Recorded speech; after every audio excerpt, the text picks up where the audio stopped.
ఓం నమ శివాయ. అందరికీ నమస్కారం. ఈరోజు మనం చూడబోతున్న అద్భుతమైన ఆలయం శ్రీ త్రిలింగ రాజేశ్వర స్వామివారి ఆలయం. నేను ఇప్పటి వరకు తెలంగాణలో చాలా పురాతనమైన ఆలయాలు మన యూట్యూబ్ ఛానల్లో 118 వరకు నేను పెట్టాను. అయితే ఈ 118 ఆలయాల్లో అన్నీ 100కు పైనే బాగా పురాతనమైన ఆలయాలు పెట్టడం జరిగింది. అయితే వెతుకుతూ ఉంటే తెలంగాణలో ఇంకా చాలా పురాతనమైన ఆలయాలు ఎన్నో ఉన్నాయి. అందులో ఈరోజు మనం చూడబోయే పురాతనమైన ఆలయం శ్రీ త్రిలింగ రాజరాజేశ్వరి స్వామివారి ఆలయం. ఈ ఆలయం రామగుండంకి దగ్గరలో ఉంటుంది. హైదరాబాద్ నుంచి ముందుగా రామగుండం చేరుకుంటే, అంటే హైదరాబాద్ మంచిర్యాల వెళ్ళే రూట్లో రామగుండం మనకు వస్తుంది. రామగుండం నుంచి మనం గోదావరి కని చేరుకుంటే గోదావరి కని పట్టణం నుంచి 2 కిలోమీటర్ల దూరంలోనే ఈ ఆలయం ఉంటుంది. ఆలయం యొక్క ప్రత్యేకత ఏమిటంటే, ఈ ఆలయం తూర్పున ఊర చెరువు, ఉత్తరాన గోదావరి నది ఉంటుంది. ఈ నదిలో ఋషులు మునులు ఈ ఆలయంలో ఉండే రహస్య మార్గం గుండా వెళ్ళి స్నానం ఆచరించి వచ్చేవారట. ఎంతో పురాణ చరిత్ర కలిగిన ఈ ఆలయాన్ని మన వీడియో ద్వారా చూద్దాం.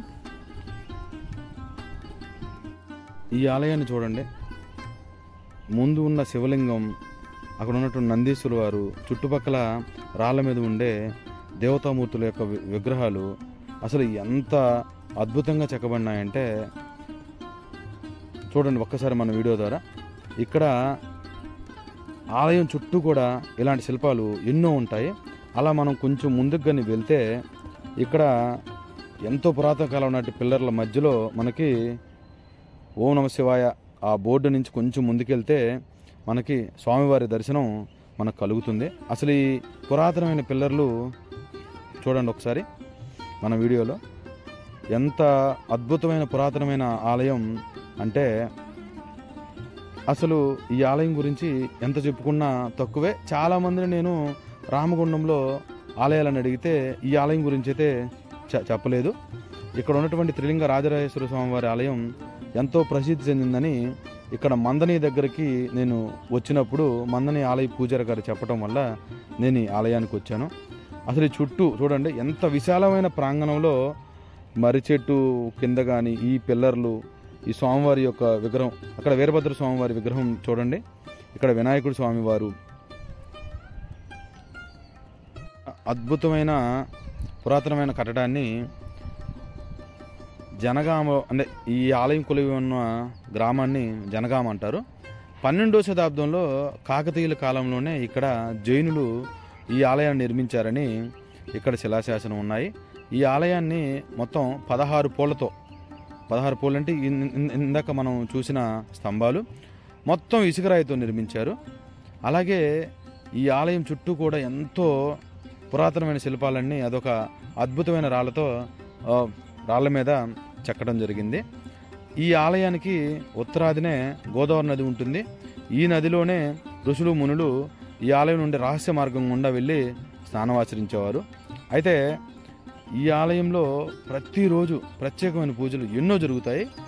మహాశివరాత్రి రోజున మాత్రం, అలాగే కార్తీక పౌర్ణమి రోజున 3 రోజుల పాటు ప్రత్యేక ఉత్సవాలు ఇక్కడ సోమవారం జరుగుతాయి. ఈ దేవాలయానికి ఆ ఉత్సవాలు జరిగే టైంలో మన రాష్ట్రం నుంచే కాకుండా ఈ ఆలయానికి అంటే పొరుగుండే మహారాష్ట్ర నుంచి కూడా భక్తులు ఎక్కువ సంఖ్యలో వస్తారు.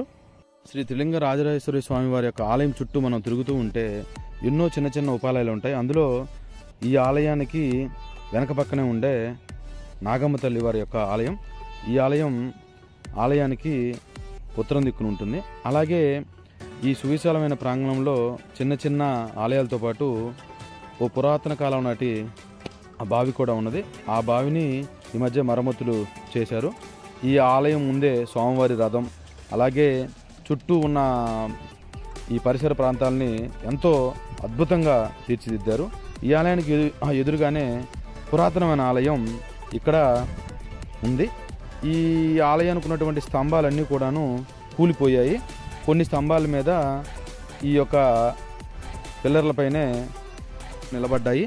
ఈ కట్టడాల మధ్యలో నుంచి మనం చూస్తే ఓ పెద్ద శివలింగం మనకు కనబడుతుంది. మీరు మన వీడియోలో శివలింగాన్ని దర్శనం చేసుకోవచ్చు. తెలంగాణ రాజరాజేశ్వరి స్వామివారి ఆలయం తప్పకుండా అందరూ దర్శించవలసిన పురాతనమైన శైవక్షేత్రం. మీరు కనుక రామగుండం కానీ గోదావరి కానీ పట్టణం కానీ వచ్చినప్పుడు ఖచ్చితంగా ఇక్కడ స్వామివారిని ఆలయాన్ని దర్శించవలసిందిగా ప్రార్థన. మన పురాతన ఆలయాలన్నీ మనం దర్శించుకుందాం. ఈ ఆలయానికి రామగుండం నుంచి గోదావరి కని నుంచి అయితే ఎటువంటి బస్సు సౌకర్యం అయితే లేదు. గోదావరి కని నుంచి అయితే 2 కిలోమీటర్లు ఉంటుంది. ఖచ్చితంగా ఓన్ వెహికల్లో కానీ లేదా రామగుండం నుంచి ఆటోలు కానీ మనం పెట్టుకొని రావాల్సి ఉంటుంది. ఈ వీడియో మీకు నచ్చిందని ఆశిస్తున్నాను.